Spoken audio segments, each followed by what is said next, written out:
Bwana, tarehe 15 Juni ndio siku ambayo inatajwa kweli kweli, na ndio tarehe ambayo bado ina trend mpaka hivi sasa kwenye soka la Tanzania, lakini pia watu wa sehemu tofauti tofauti wamekuwa pia wakizungumza kwa ukubwa, na hiyo ni kutokana na tukio ambalo linatarajiwa kwenda kutokea pale, kwa maana mechi ya dabi ya Kariakoo. Lakini dabi hii bana inakoelekea bado ina kipengele au ina vipengele.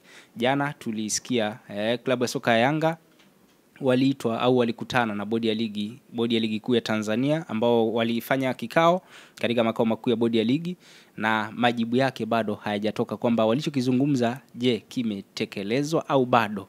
Yanga walitaja matakwa yao kwamba wanahitaji vitu vinne vifanyike, na bodi nao wakasema kwamba watawajibu haraka iwezekanavyo. Sasa leo nimekuja hapa kupata maoni mawili matatu kutoka kwa wadau, lakini pia kwa wanachama wapenzi wa klabu hiyo, ikiwemo captain hapa. Bwana captain, asalamu alaykum. Wa alaykum salaam bwana, mambo vipi? Safi kwema. Kwema kabisa, namshukuru Mungu bwana. Mbona leo mnyonge shehe wangu? No, niko okay bwana, niko okay, namshukuru Mungu, nimeamka salama.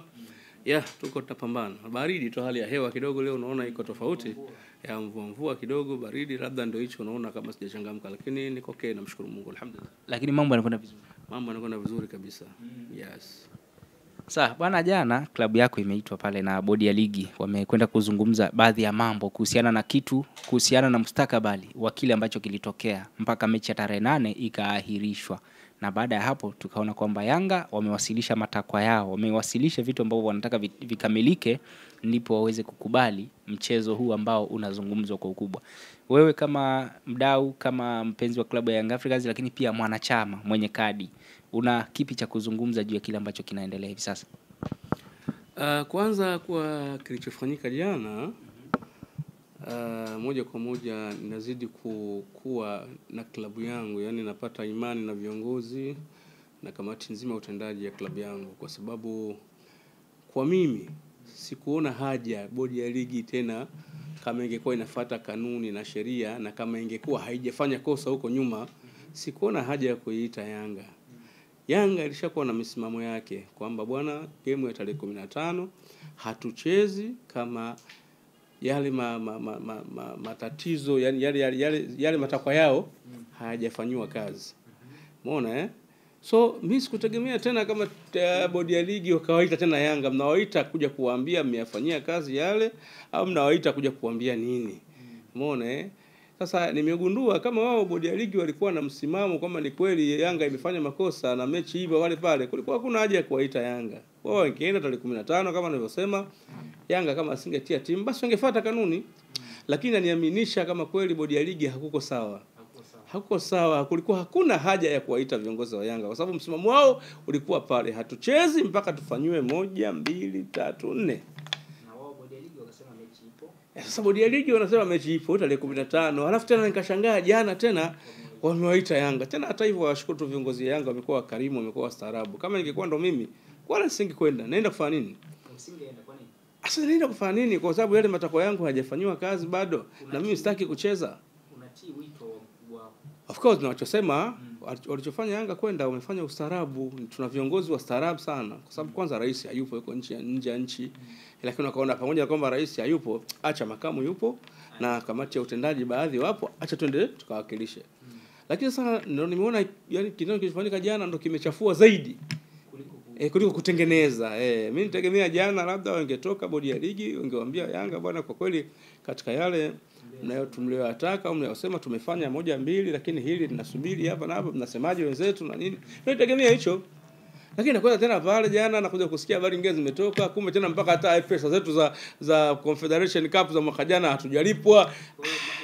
Imebuka mambo mapya ambayo tulikuwa hatuyajui. Sasa captain, wewe unasema kwamba ingekuwa kweli Yanga walifanya kosa, hakukuwa na sababu ya kuitwa. Kwa hiyo haukuona kabisa umuhimu au sababu ya Yanga kuitwa na bodi ya ligi. Kama kweli Yanga ingekuwa imefanya kosa na imekeuka kanuni, mimi jana sikuona sababu ya bodi ya ligi kuwaita. Wao sio wanajua Yanga imefanya kosa na wameshapanga tarehe 15. Wewe wakae tu wasubiri mpaka tarehe 15, kama Yanga haikupeleka timu basi wafuate taratibu, ndio kicho kinatakiwa. Lakini ukiona mpaka bodi ya ligi tena ishapanga tarehe, bado tena inahangaika, basi ilitakiwa waite Yanga kabla hata tarehe haijapangwa. Kama na mambo yenyewe kama haya. walikuwa waita Yanga, jamani njooni ndugu zangu, mchezo ule umepotea, umekufanyika wa kwanza. Kwa hiyo kuna 1 2 3 4 5 sio nataka tangaza mchezo mwingine tarehe fulani, ndio atakiwa afanye hivyo. Lakini wewe umeshatangaza tarehe ya mchezo. Bado siku 6, jana tarehe 9. Bado siku 6 unawaita sasa Yanga mje kuzungumza, mnazungumza nini? Kwa hiyo kumbe Yanga wako right. Kwamba bodi ya ligi wenyewe ndio wanajikanyaga. Hawawezi kusimamia sheria. Kama umeshapanga tena tarehe unaoita Yanga wa nini? Sasa pengine wamechoka kuona yale maandamano kwamba hatuchezi. Maana kila mtu akiulizwa anasema hatuchezi. Hadi wengine wamevaa t-shirt zimeandikwa hatuchezi. Pengine bodi ya ligi wao lengo lao ni kuhakikisha kwamba hii tabia inakoma ili isitoe taswira mbaya kuelekea mchezo husika. Sasa hiyo inawasumbua nini? Mtu akivaa t-shirt haichezi, kwa t-shirt ndo kanuni? Wewe fuata kanuni. Wewe vaa t-shirt zako haichezi, andika magari yako haichezi, imefika tarehe 15. Peleka marefali wako, peleka makamisa, peleka na makamishna na kila kitu. Game saa 11. Saa 1 usiku tangaza. Kama bwana game kutokana na kanuni namba fulani hivi na hivi na hivi, Yanga leo kashindwa kutoa timu, tunamkata. Basi limeisha. Tumalize ile tatizo, alafu tuangalie kama kuna reaction itafanyika. Sasa ni upande wa Yanga sasa. Lakini wewe ushatangaza tarehe na kila siku unasema msimamo uko pale pale. Leo tena tarehe 9 unawaita Yanga, unakuja kuwabembeleza maana yake. Kumbe wewe kwamba una kanuni wala ufuate sheria. Unataka kutumia tena busara katika jambo hili. Hatuna bodi ya ligi bwana, ivunjwe kambali tu. Kwa hiyo unaungana sasa na klabu yako kwamba unaungana na klabu ya Yanga kwamba ivunjwe ile kamati, kwa maana mwenyekiti wake ajiuzulu, CEO pia ajiuzulu wa bodi ya ligi, na baada ya hapo pia kuna kipengele kingine ambacho kinasema ile bodi iwe uhuru, chombo uhuru ambacho kinajiendesha. 100% na waunga viongozi wangu 100%, tena 120%.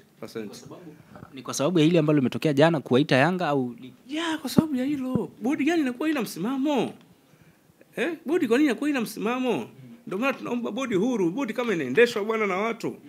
Tarehe 8 Simba kaandika. Wao nafikiri bila Simba kuandika ile kama mimi select team na nini, wafikiri wao wangeirisha. Wasingeirisha. Lakini kwa sababu Simba aliandika bwana, mimi kama hivyo siwezi kucheza na select timu mpaka wao walifanya uniua achukuliwe hatua. Wao wamekaa wameairisha. Yanga akasema na yeye ameairisha, ni pesa sababu za kuairisha. Kama hivyo tarehe 15 mimi select team. Jana unamuita Yanga kuja kuongea naye. Unaongea naye nini? Kwa hiyo ni bodi inaendeshwa tu, yani afadhali tu ivunjwe basi undwe tu nyingine. Swala la bodi huru litachukua muda kidogo. Haiwezekani kama tu leo, lakini sisi na Yanga hawana maana hiyo kwamba wamesema jana basi leo iundwe bodi huru, hapana. Lakini yale matatu ambayo ameyazungumza ni ya muhimu kweli, kwa sababu bodi haina meno, bodi inapelekwa. Mimi nakwambia utakuja kuniambia maneno yangu kama hii bodi inapelekwa tu haina meno.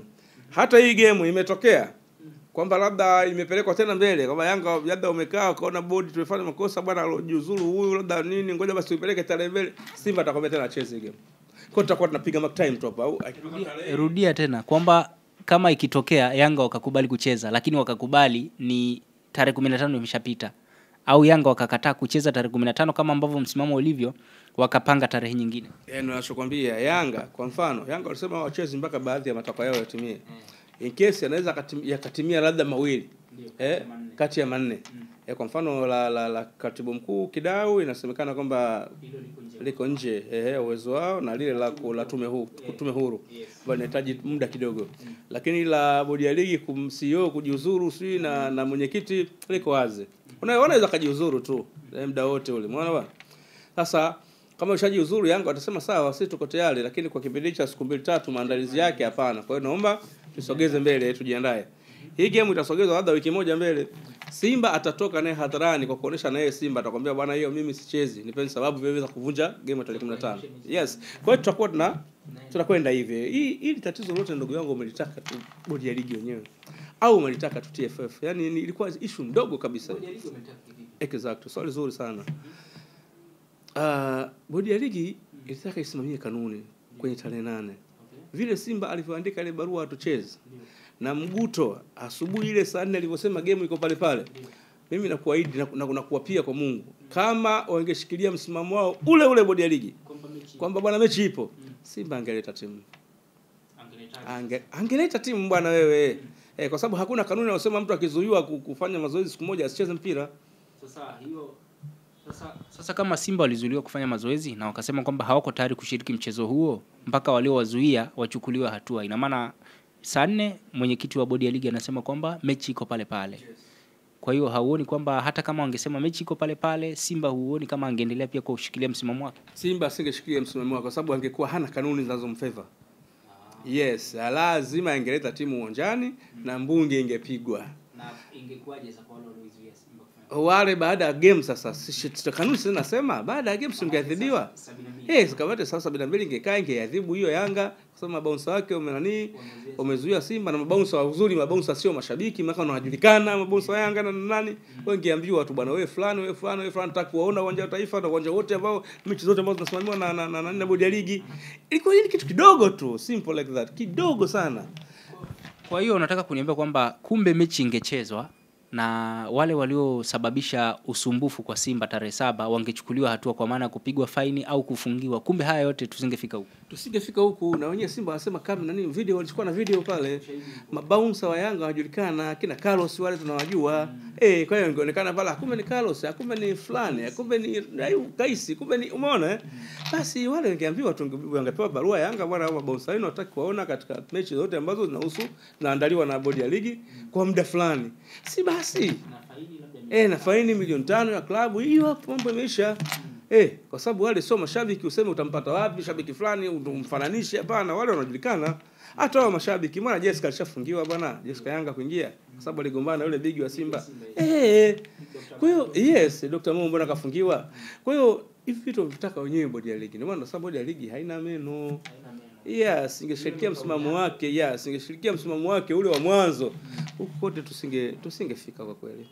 Sawa. Kwa hichi ambacho kinaendelea kwa sakata hili la dabi ya Kariakoo, unadhani linatoa funzo gani kwa timu nyingine hapa Tanzania, lakini pia kwa ligi kwa ujumla, kwa mashabiki, kwa wachambuzi, kwa wadau wa michezo, lakini pia kwa timu zenyewe? Unadhani kuna funzo gani linalopatikana hapa?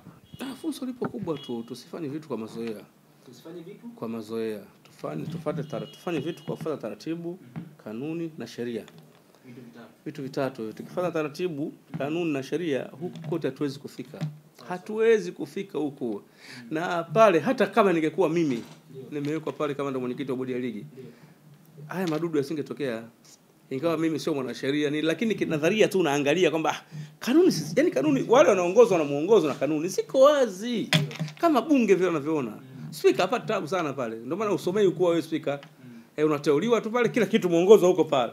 Mbunge akifanya hivi adhabu yake. Mbunge akifanya hivi adhabu yake hii. Wewe una tabu. Kwa hiyo bodi ya ligi pale ndio hivyo. Kanuni umetunga wenyewe vilabu ziko pale. Wewe unasimamia tu zile kanuni. Huwezi kusomea kwa wewe mwenyekiti wa bodi ya ligi, sijui wewe CEO bodi, hamna shule hiyo, hamna shule ya kusomea hivyo. Kwa hiyo hata wewe ungekaa pale unaongoza kwa sababu kanuni ziko zishawekwa. Kwa hiyo unasoma tu.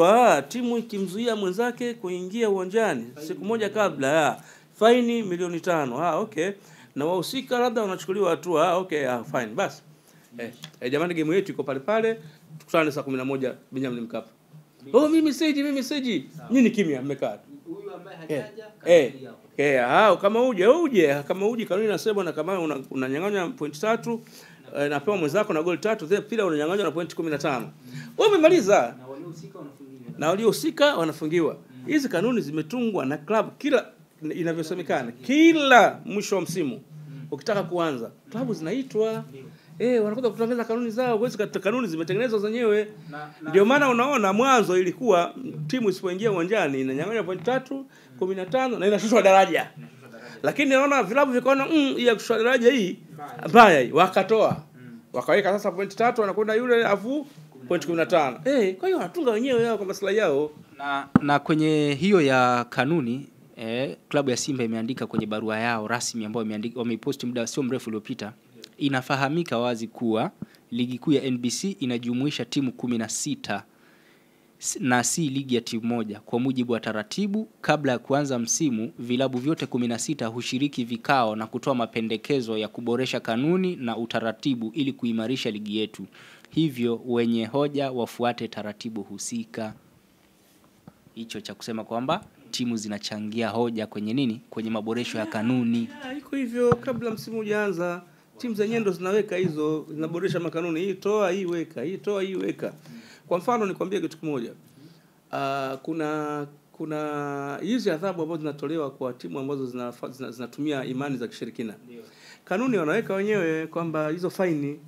Lakini sisi watu ambao tunaona mbali tunasema kwamba hizi hao TFF au bodi ya ligi wanaendekeza hayo mambo.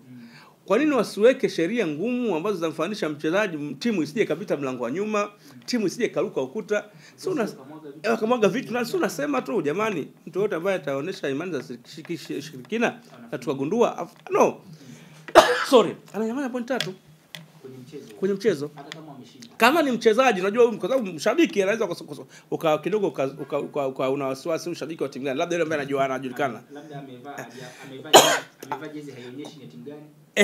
Umeona na shabiki pia ukisema kwamba umfungie, inawezekana watu Simba na Yanga wana visa hawa.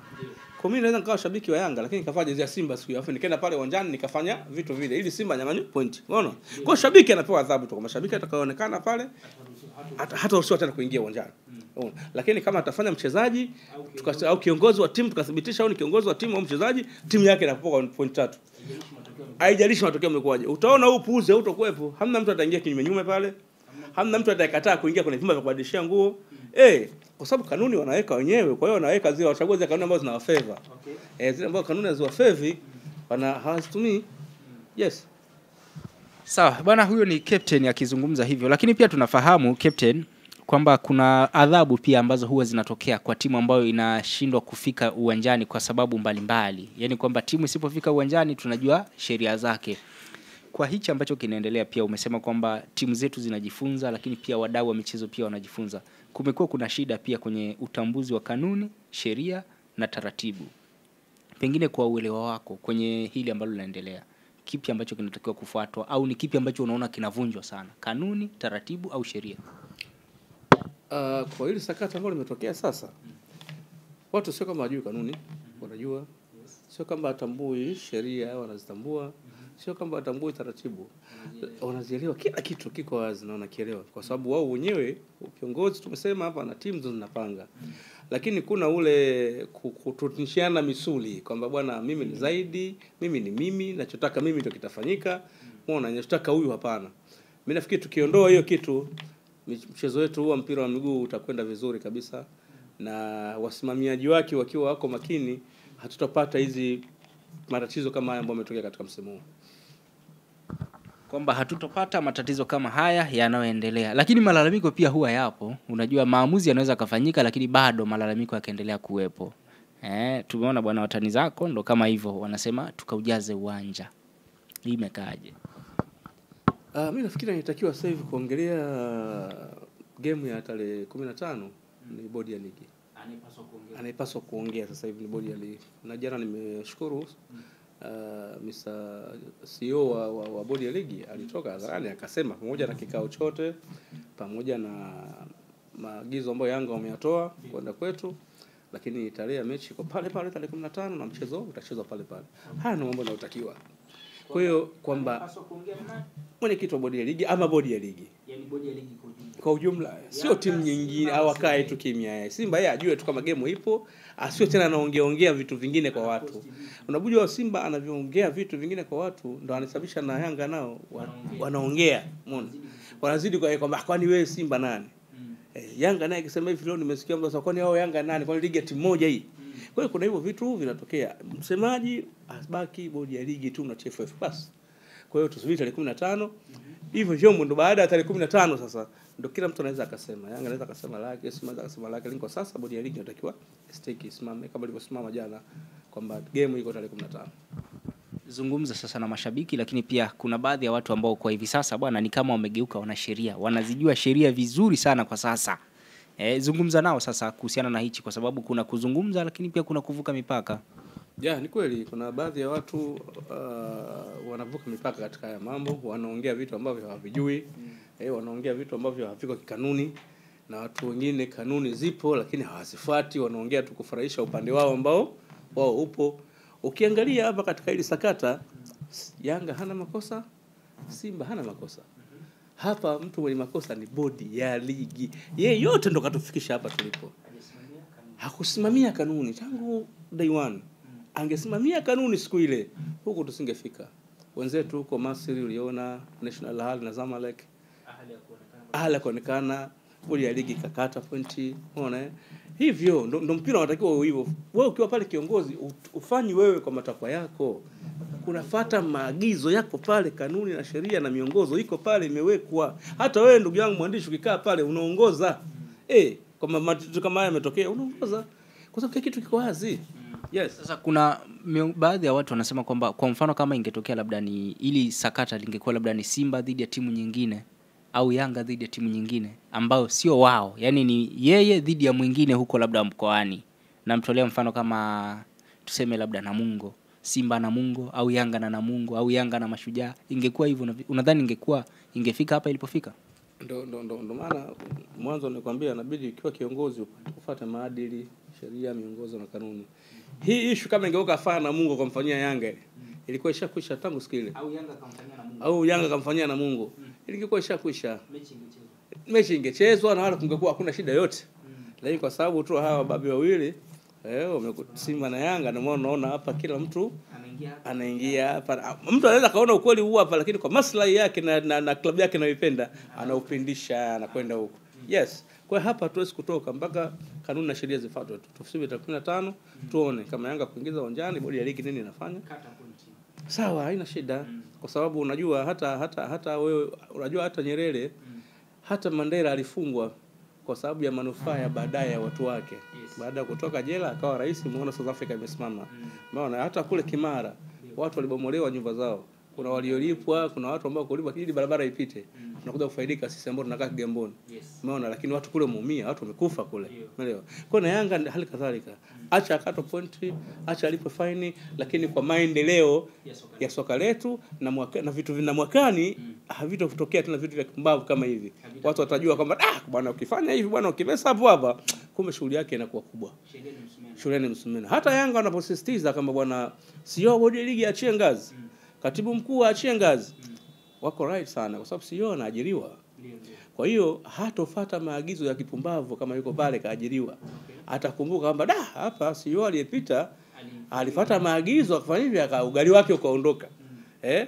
Mimi hapa hapana. Mimi ngoja nisimame kwenye sheria na kanuni ndio itanibeba.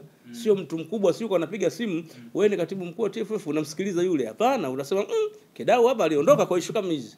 Bwana mkubwa sisi bwana katika masuala ya soka tuachie. Tunaongoza muongozo huu hapa. Labda utoke wewe sasa kwenye vyombo vya habari cha press useme wewe. Lakini mimi kama katibu mkuu kama CEO nasimamia msimamo huu. Haya kusingefika huko na soka letu litanyoka. Yes. Bwana captain, mimi nikushukuru sana kwa muda wako, lakini pia bwana kama itachezwa mechi ya tarehe 15 basi tuombe uzima tuhudhurie mchezo huu au unasemaje? Asante. Mimi kama kawaida yangu kama game itakuwepo tarehe 15 kama klabu yangu itapeleka timu itakuwepo na tarehe 28 Mungu akijalia nitakuwa Zanzibar pia kwenye finali. Bwana shukrani sana. Thank you. Karibu sana.